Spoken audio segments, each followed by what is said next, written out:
Hi అండి, అందరికీ బాగున్నారా? నేనైతే చాలా బాగున్నాను. నేనా ఏంటి ఎక్కడ ఈ నిన్న పల్లెటూరు పొద్దున వచ్చా. అనుకుంటున్నారా? మా ఊరే అండి మండుకుంట.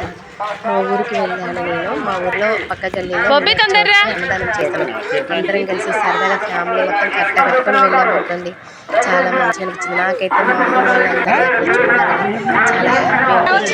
హైదరాబాద్లో పడి షూటింగ్కి వెళ్ళి ఎంతో కష్టపడి నేను అక్కడికి వెళ్తే చాలా ఎంత హ్యాపీ అనిపిస్తుంది నాకు.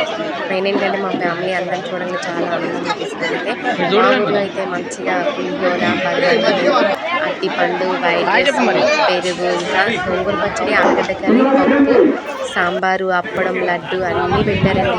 నేనైతే మంచిగా కడుపు నిండా తిన్నా. హైదరాబాద్లో ఉన్నాను పేరు కానీ ఏ వినాయక చవితి కదా ఒక్కరోజు కూడా నేను భోజనం చేయలేదు. ఎందుకంటే అంత క్యూ ఉంటాను, అంతమంది నేను తినలేననేసి మా ఊరు కాబట్టి కొంచెం మంచిగా హ్యాపీగా కూర్చొని తిన్నాను. నాకైతే చాలా అంటే చాలా హ్యాపీ అనిపించింది.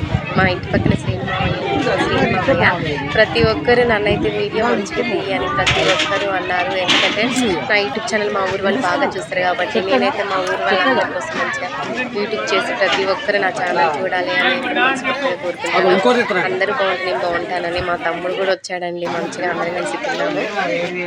ఈ లోపల అందరూ నన్ను మళ్ళీ ఒక వీడియో తీయమన్నా అన్నాగానే నేను మళ్ళీ ఒకసారి అందరినీ వీడియో తీశాను.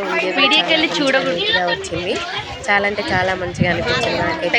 ఏ కెమెరాలైనా చూడరు వీడియో. ఊరికి వచ్చి కొంచెం తిన్నా చాలా అంటే హ్యాపీ అనిపిస్తుంది.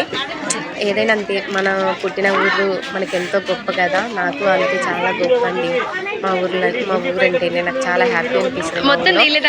చక్కగా వినాయక చవితి అయితే మంచిగా భోజనాలు అందరూ చేసి మనశ్శాంతిగా కూర్చున్నారు. చాలా హ్యాపీగా ఎక్కడ వెళ్ళి అక్కడ ముచ్చట్లు పెట్టుకుంటున్నారు చూడండి. కానీ మస్తు ఎండ కొడుతుంది మా ఊళ్ళో, మస్తు చెమటలు కారిపోతుంది అనుకోండి. ఈ లోపల మా శ్రీకాంత్ తమ్ముడు కూడా కలిశాడు. మా ఛానల్ చూస్తున్నాను.